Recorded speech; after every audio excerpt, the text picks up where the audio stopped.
Appesantis sur l'œil, plus précisément la cataracte. D'abord, dans votre temps, docteur, est-ce que vous nous présenter votre centre? Là, nous sommes au quartier Combo, précisément à Guadeloupe, derrière NRTV.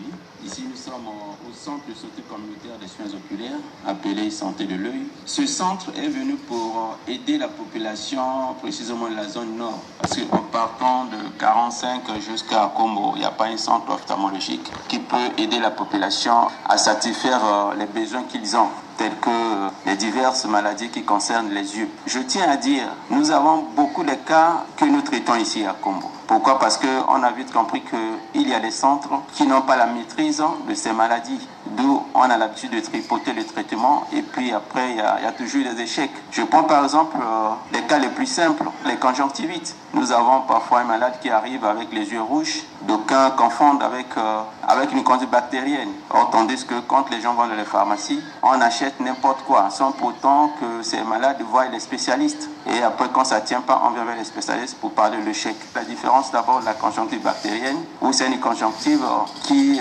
donne une suppuration. Donc parfois il y a la présence du pus à l'intérieur, il y a beaucoup de sécrétions qui ferment les paupières, les cils. Ensuite, ça peut créer une conjonctive membraneuse. Donc il y a comme des membranes qui se forment au niveau des conjonctives tarsiennes. Donc, à l'intérieur des yeux, c'est comme les nappes qui se forment. Mais dès lors que le spécialiste ne voit pas ces conjonctives, vous ne pouvez pas également avoir un traitement palliatif de ça. Parce que tout ce que vous pouvez donner comme traitement, ça ne peut pas marcher parce que ça forme les nappes à l'intérieur. Donc, il faut que le spécialiste puisse décaper ces nappes afin que le traitement réussisse et que ce traitement pénètre au niveau des tissus oculaires. Donc, partout ailleurs que nous marchons, nous savons qu'il y a des cas des allergies qui sont ça et là, mais il faut que nous fassions quand même attention à ce que nous mettons comme médicament. Une fois, j'ai reçu une dame qui a mis une goutte de sang dans l'œil, où l'œil était abîmé parce qu'il y a une collègue qui l'avait conseillé que non, mais pour guérir la conjonctivite, mets quelques gouttes de sang dans l'œil. La femme là avait perdu ses yeux. Dès la première goutte, ça fait mal quand elle a mis ses yeux dans l'eau et l'œil était abîmé. Quand elle est arrivée, c'était trop tard. Nous avons souvent des soudeurs qui ont des plaies au niveau des cornets, les soudeurs qui n'arrivent pas à utiliser leurs lentilles de protection. Mais quand il y a les étincelles qui pénètrent dans les yeux, ça crée des plaies, il faut venir voir les ophtalmologues. S'il y a un corps étranger, on sort le corps étranger, on donne un traitement qu'il faut. Mais le chèque qu'il y a de plus au niveau de ces pathologies qui sont récurrentes, nous avons le cas le plus échéant que nous tablons plus, c'est le cas de la cataracte. Qu'est-ce que nous écoutons par cataracte? La cataracte, c'est une affection de l'œil aboutissant à l'opacité partielle ou totale du cristallin. Nous savons tous, le cristallin, c'est l'organe de vue, l'organe d'accommodation qui nous permet de voir de loin comme de près. C'est une lentille biconvexe, transparente et qui a une enveloppe qui tapisse cet organe, ce noyau. C'est ça ce qui est situé entre la pupille et le vitré. La pupille en avant et le vitré en arrière. Les symptômes que nous remarquons plus au niveau de la cataracte, nous avons le principal symptôme de la cataracte, c'est une baisse progressive de la vision. Une vue progressivement plus embrouillée ou obscurcie. Une vision double et un éblouissement plus facile en présence des lumières vives. Une perception fade et moins vive des couleurs. Une vision voilée, mouche volante, photophobie. Donc la personne n'arrive pas à supporter la lumière. Et ensuite, un besoin plus fréquent de changer la prescription des lentilles. Qu'est-ce que nous remarquons? Une personne qui ne voit pas bien, du coup, vient chez le médecin pour dire « Docteur, prescris-moi les lunettes » sans pour autant pouvoir faire les examens. Or, au fond, il faut d'abord faire l'acuité visuelle de loin, c'est-à-dire que faire lire la personne de loin et lui faire lire de près, l'acuité visuelle de près. Après cela, nous passons à la lampe à fente. On doit voir d'abord la chambre antérieure, comment ça se présente. On va faire le fond d'œil. Le fond d'œil pour remarquer quoi? Parce que la cataracte en elle-même, c'est l'opacification du cristallin. Quand le cristallin vieillit, la personne ne peut plus voir. Et souvent pour les jeunes, autour de 40 ans jusqu'à 65 ans, cette personne a cette baisse d'acuité visuelle qui est synonyme d'une cataracte. Et ces cataractes sont diversifiées parce que nous avons une cataracte unilatérale due à un traumatisme. Le traumatisme peut être dû à un choc, un coup de poing ou bien une brûlure. Nous avons également des contusions oculaires. Quelqu'un qui t'a brusqué ou bien c'est un coup de balance au niveau de l'œil, il y a le sang qui s'accumule. Donc, le traitement n'était pas bien accumulé. Le sang là cause ce que nous appelons une cataracte traumatique. Et ça donne une cataracte corticole. Et par rapport à ça, nous avons aussi beaucoup de cas, il y a aussi les cataractes, le sang qui bouche le nerf optique, qui est le nerf central, qui donne l'information au cerveau. Tu vois de l'extérieur, il faut que ces nerfs-là, plus ou moins, aient en communication avec le cerveau pour que le cerveau puisse envoyer le sang feedback. Donc, c'est à peu près ça, ce que nous parlons, car la cataracte accentue ce que nous appelons par la myopie. La personne peut voir de loin. Nous avons l'utilisation abusive des téléphones, par exemple, ou les ordinateurs avec des fortes luminosités ou contrastes. Ça cause aussi beaucoup de cas de cataracte. Donc, ça affaiblit le cristallin et automatiquement, il faut aller voir un médecin pour que le médecin puisse déceler cela. Les principales causes de la cécité, parce que aujourd'hui, nous disons que la cataracte, c'est la première cause de la cécité au monde. Ce n'est pas les lunettes, ce que nous appelons par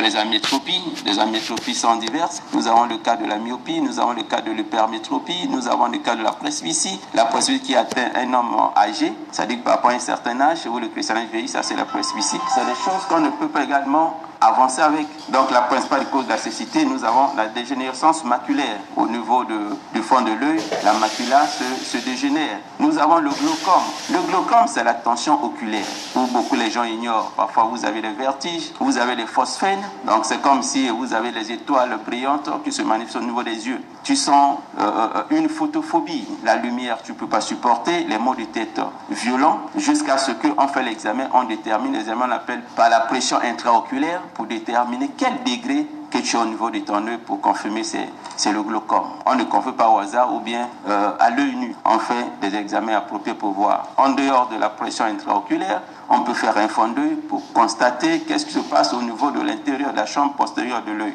Nous avons, dans le sens des cataractes, beaucoup de gens qui arrivent, c'est aussi les maladies métaboliques telles que le diabète, l'hypertension artérielle. Ça, c'est aussi les causes qui créent les cas de cécité ici au Congo, que nous ignorons plus. Monsieur le journaliste, aujourd'hui la cataracte devient comme un sujet tabou pour la majorité de la population. D'aucuns pensent que quand on a la cataracte, c'est la fin du monde. Mais non. Dans l'ancien temps, les gens cherchaient des évacuations sanitaires à l'étranger. Et les gens payaient beaucoup d'argent. Dans quel sens? Quelqu'un qui prend son crédit ou bien qui vend sa parcelle pour aller se faire opérer soit au Maroc, soit en France. Mais actuellement, la cataracte se fait sur place. Dans nos centres, on a moindri les prix à tous les patients. Si la cataracte, quelque part dans d'autres cieux, est à 300, 400 000, mais le centre communautaire peut vous aider à prendre la cataracte à 100 000, 150 000 selon la gravité. Pas plus que ça. On se dit qu'on est des Congolais. Actuellement, les finances deviennent difficiles. Tout le monde crie en termes de crise économique, mais nous avons réduit les prix de la cataracte. Et ce ne sont plus des interventions que l'on faisait comme dans l'ancien temps. On demande le bilan opératoire, la radiologie, l'échographie, tout ça. Non, on ne demande plus ça. On demandait la glycémie. Si quelqu'un est diabétique, on ne le fait pas. Non. Actuellement, même les diabétiques se font opérer sans pour autant qu'ils puissent avoir un incident majeur. Et de surcroît, la population doit se confier également aux nationaux d'ici. Docteur, toutes les étapes sont là alignées, mais à quel moment on arrive à l'intervention? En ce qui concerne la gravité de la cataracte, quand cette personne n'arrive plus à voir, que ce soit de loin comme de près, surtout la vision de loin devient beaucoup trouble. La personne peut voir à peu près de près, mais pas de loin. Mais quand nous faisons l'examen, nous constatons que non, tout le cristallin est déjà opaque, donc ne fait plus passer la lumière. En ce moment-là, nous passons à l'intervention. Mais si cette cataracte est d'abord au début, c'est-à-dire qu'il y a des chinéchies ou bien des débris qui se trouvent au niveau de l'œil, on peut donner un traitement pour retarder. Mais sans ça, la cataracte nécessite une intervention chirurgicale sans pour autant que nous passons à mentir la population. Le port des lunettes, certains sont là comme on abuse, sans pouvoir consulter. Vous, en tant que médecin, que dites-vous? Oui, je tiens à signaler à nos populations que ce n'est pas bien d'aller acheter les lunettes dans les marchés. Chacun de nous a son degré des lunettes qu'il faut. Dans les lunettes, nous avons beaucoup de paramètres qui nécessitent ce port des lunettes. Parce que nous avons les axes, nous avons des cylindres, nous avons des sphères qu'il faut mettre. On a des axes qu'il faut adapter à chaque patient. Donc, pour dire que non, ne partez plus au marché pour acheter les lunettes n'importe comment. Venez sur place, on va faire des examens. Nous avons des examens appropriés que nous appelons l'autorefractométrie et la correction optique qui tient bien pour que la personne puisse avoir ses lunettes en bande et nettes et du fort. Un message à ces patients qui vous écoutent aujourd'hui? Compte tenu de nos patients, de nos auditeurs qui nous écoutent, je vous dis clairement, ne soyez plus effrayés par le prix des lunettes. Actuellement, les prix des lunettes ont baissé sur tous les marchés auprès des opticiens. Parce que avant tout, c'était les commandes à l'étranger, mais actuellement, il y a les gens qui font ça sur place et les lunettes qui mettent beaucoup de temps. Ça dépend de ta conservation. Donc, pour dire qu'aujourd'hui, ce n'est plus le sujet tabou que papa a laissé les lunettes, l'enfant doit porter mes lunettes, ou bien le mari a les lunettes, c'est la femme qui porte les lunettes parce qu'ils ont les mêmes visages. Non, ça ne se passe plus comme ça. Vous êtes monsieur? Je suis monsieur Guinel